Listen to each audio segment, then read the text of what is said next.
Hey guys, what's up? We are back with another video today, and today we are doing this New Orleans Saints mock draft. So make sure you hit that subscribe button down below. Help me reach my goal of 900 subscribers before the end of February. We're closing in on it. It's so close. So help me hit that goal as I am closing in on it as well.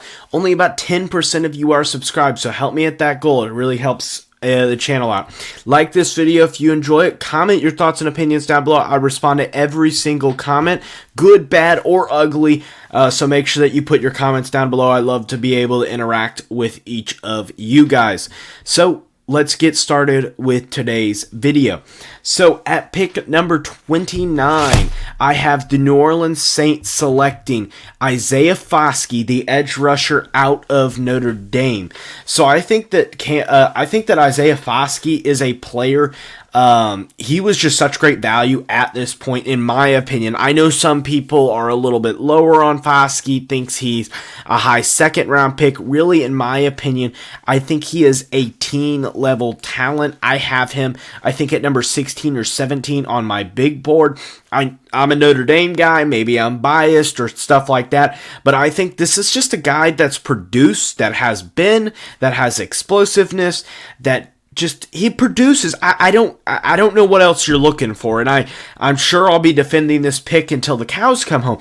But both Mayer and Foskey have been rated lower by some people, when really they're the tops at some of their positions, like in Mayer, and one of the top guys at their position like Foskey. And even though he isn't the top, he is close, and I do think that that's an important position to tack on to.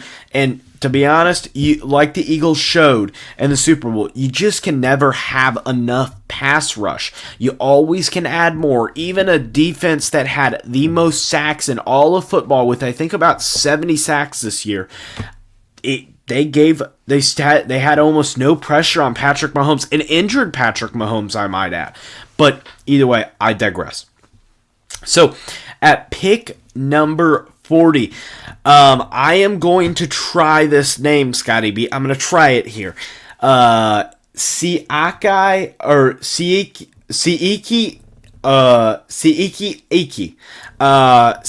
Iki. I think that's how you say it. I'm sorry if I'm saying it wrong. I'm trying my best to get these names down, and wait till middle of March when we've done the combine and stuff like that. I will probably have most names down, but we're getting there.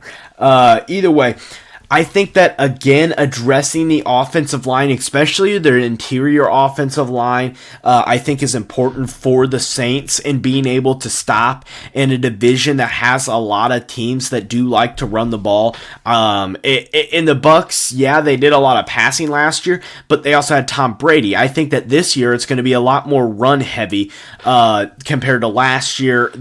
The Panthers, their quarterback situation is iffy at best. Their run game is the best thing they have going for them. So I think stopping that with a guy like him, he's just a run stuffer. He's not going to give you the best passing attack or really any threat of an interior defensive presence, but I think he can fill up two gaps, and there ain't going to be a running back that's going to go through it. He's just a behemoth of a dude. So at pick number 71, this was my favorite pick of the draft, and I was so happy that he is still here. Hendon Hooker, the quarterback out of Tennessee. So before you Saints fans either get mad, happy, or upset at me, hear me out. Hendon Hooker is, in my opinion, QB number 3 in this class. It goes Bryce Young and CJ Stroud, basically the same in my opinion. Then I think it's Hooker. I like Hooker better than both Anthony Richardson and Will Levis, because Hooker has actually shown me stuff. I am a guy that likes production. I think that you got to show me. It's a show me type of league. It's an NFL league where it's a show me league.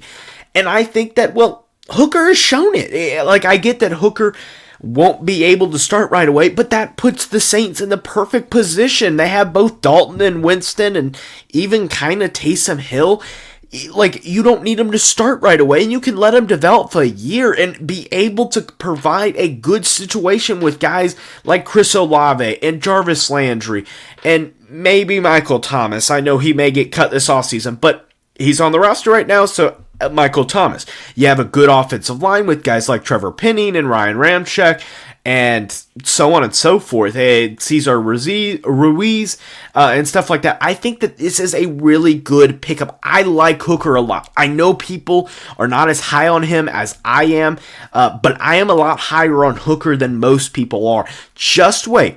If you want to check me out, go back to my 2018. Go all the way to the bottom. Click on my channel link, click on videos, and go all the way to the bottom. My first ever, I privatized some other videos, but this is going to be the last video pop up. My 2018 top 25 college prediction. Watch a couple of minutes of it, and about a few minutes into it, I start talking about Baker Mayfield, Josh Allen, Lamar Jackson, so on and so forth.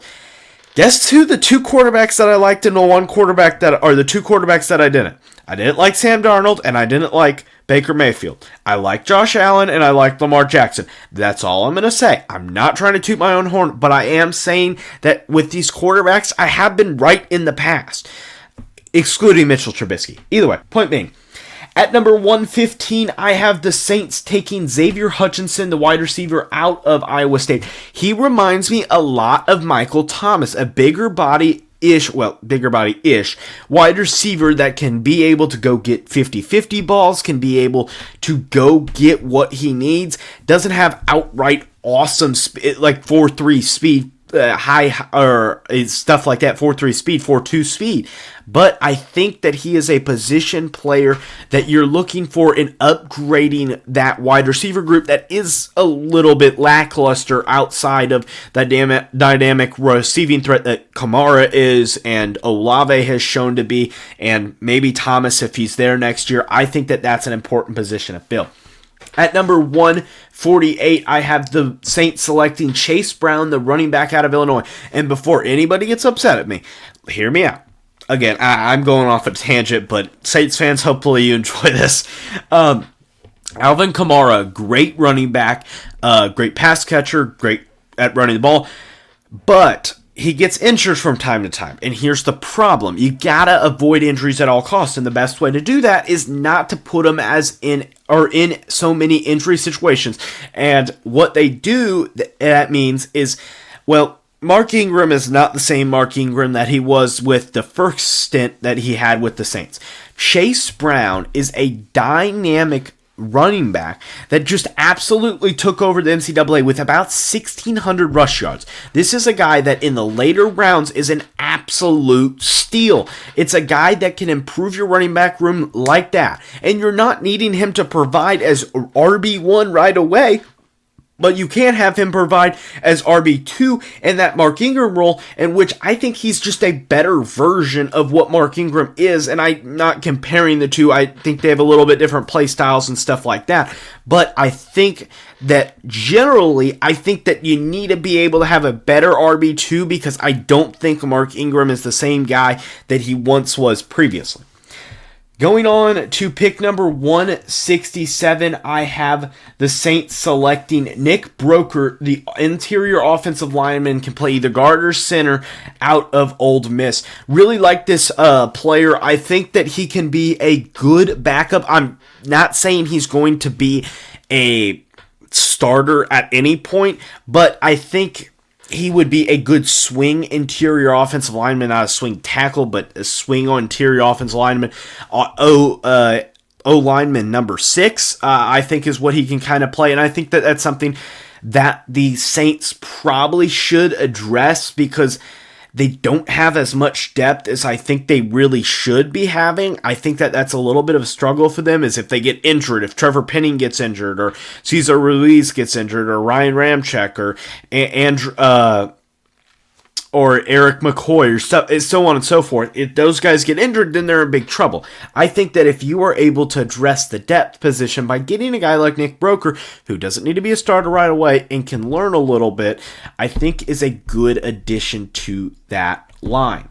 At pick number 229, you have a guy that is just really smart football IQ-wise, and that is Jared Clark, the defensive lineman out of Coastal Carolina.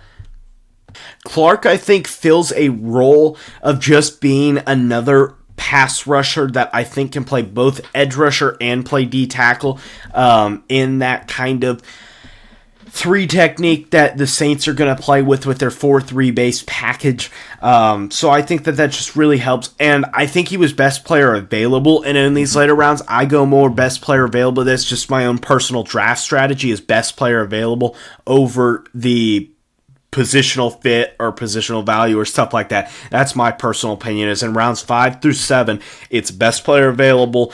Unless if it's like 50-50, then I go with the position of need. At pick 260, I could not believe he was still there. Ricky Stromberg, the center out of Arkansas. Again, it goes back to the point that I was making, addressing the offensive line needs, not concerns, but needs, which is at depth. And I think that between Nick Broker and Ricky Stromberg, you would solidify an offensive line that would be, no matter injuries or not, would be good, because I think Stromberg can go in and play, and I think Broker can go in and play. If they're that worst offensive lineman, I think that is a good situation. And you have 2 good tackles, you have a good center, you have 2 good guards, but you don't have great backup, and that's the point that I'm getting at. So, Saints fans, hope you enjoyed this mock draft. Got really animated for this one, but hit the 2 videos down below of all my playlist of NFL mock drafts, and hit the subscribe button up here. Hopefully you enjoyed my tangent, but that's all for today's video. As always, have a great day. Bye, guys.